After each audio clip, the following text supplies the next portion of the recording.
ನಮಸ್ತೆ ಕನ್ನಡಿಗರೇ, ನಾನು ನಿಮ್ಮ ಮೈಸೂರು ಲೋಕೇಶ್. ನಾನೀಗ ಮೈಸೂರು ಟು ಪಟ್ಟಣದಲ್ಲಿರೋ ಪಯಣ ಮ್ಯೂಸಿಯಂ ಕರ್ಕೊಂಬಂದಿದ್ದೀನಿ.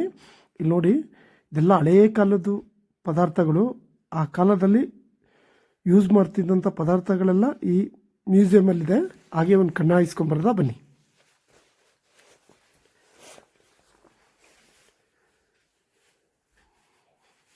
ನೀವು ಇಲ್ಲಿಗೆ ಒಂದ್ಸಲ ವಿಸಿಟ್ ಕೊಡಿ. ಹಳೆ ಕಾಲದ್ದು ಓಲ್ಡ್ ಪದಾರ್ಥಗಳೆಲ್ಲ ನೀವು ಕಣ್ಣು ತುಂಬ್ಕೋಬೋದು. ಮಕ್ಕಳಿಗೂ ಕರ್ಕೊಂಡೋಗಿ ಹಾಗೆ ನೋಡಿ ಖುಷಿ ಆಗ್ತಾರೆ. ಆ ಟೈಮಲ್ಲಿ ಬೇಟೆ ಆಡುವಂಥ ಸಮಯದಲ್ಲಿ ಯಾವ ಪದಾರ್ಥ ಯೂಸ್ ಮಾಡ್ತಿದ್ರು, ಹೇಗಿತ್ತು ಅನ್ನೋದೆಲ್ಲ ಇಲ್ಲಿ ಮ್ಯೂಸಿಯಮಲ್ಲಿ ಇಟ್ಟಿದ್ದಾರೆ. ಆಗಿನ ಕಾಲದಲ್ಲಿ ಯಾವ ಥರ ಅಡುಗೆ ಮಾಡ್ತಿದ್ರು, ಯಾವ ಥರ ಜಮೀನು ಕೆಲಸಕ್ಕೆ ಯೂಸ್ ಮಾಡ್ತಿದ್ರು, ಬೇರೆ ಬೇರೆ ಇದಕ್ಕೆ ಯೂಸ್ ಮಾಡ್ತಿದ್ರು, ಆ ಥರದ್ದೆಲ್ಲ ನಾನಾ ವಿಷಯಗಳು ತಿಳ್ಕೊಳ್ಳೋವಂಥ ಪದಾರ್ಥಗಳಿಟ್ಟಿದ್ದಾರೆ.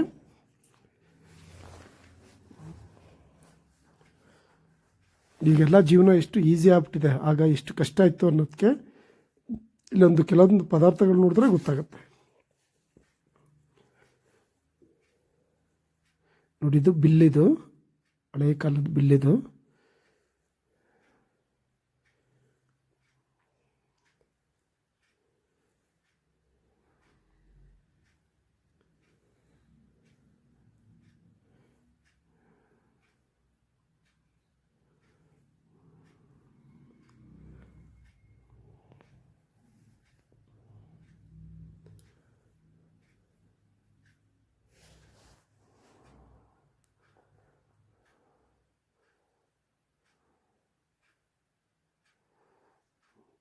ಇದು ಟೇಪ್ ಮಾಡ್ತಿದ್ದು, ಆಗ ಸ್ಟಾರ್ಟಿಂಗ್ ಬಂದಾಗ ಹೇಗೆ ಮಾಡ್ತಿದ್ರು ಅನ್ನೋ ಟೇಪ್ ಮಾಡೋದನ್ನ ಹಾಗೆ ಇಟ್ಟವ್ರೆ.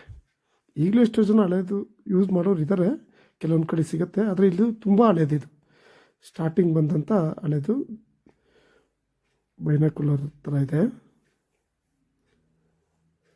ನೋಡಿದ್ದು ಸಿನಿಮಾ ಶೂಟ್ ಮಾಡೋಕ್ಕೆಲ್ಲ ಯೂಸ್ ಮಾಡ್ತಿದ್ರಲ್ಲ ಆ ಥರದ್ದು.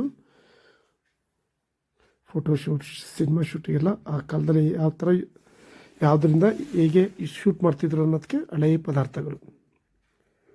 ನೋಡಿದ್ದು ಫೋನ್, ಇದು ಹಳೆಯ ಕಾಲದ್ದು ದುರ್ಬಿನ್.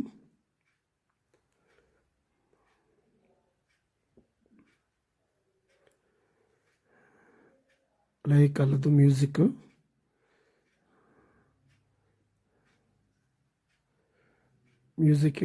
ಈಗಲೂ ನೆನೆಸ್ಕೋಬೋದು ನೀವು.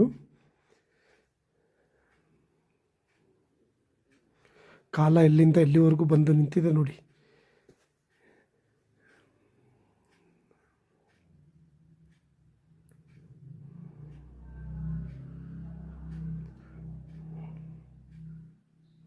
ಸಿನಿಮಾ ಶೂಟಿಂಗ್ ಮಾಡೋಕ್ಕೆ ಆಗ ಯೂಸ್ ಮಾಡ್ತಿದ್ದಂಥ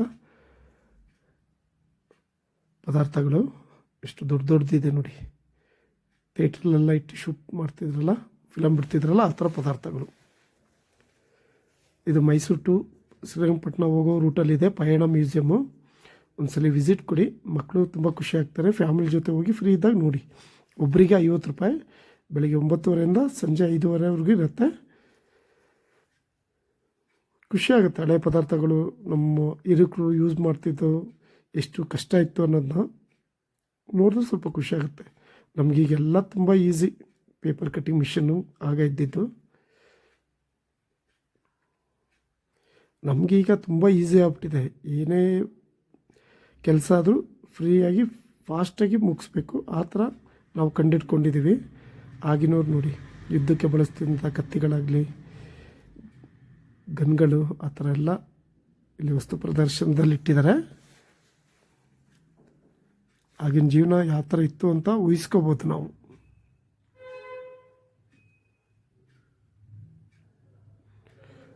ಓಕೆ, ಬಾಯ್ ಕನ್ನಡಿಗರೇ. ಇಷ್ಟ ಆದರೆ ಸಬ್ಸ್ಕ್ರೈಬ್ ಮಾಡಿ ಮರಿಬೇಡಿ. ಓಕೆ, ಸಬ್ಸ್ಕ್ರೈಬ್ ಮಾಡೋದಂತೂ ದಯವಿಟ್ಟು ಮರಿಬೇಡಿ. ಸಬ್ಸ್ಕ್ರೈಬ್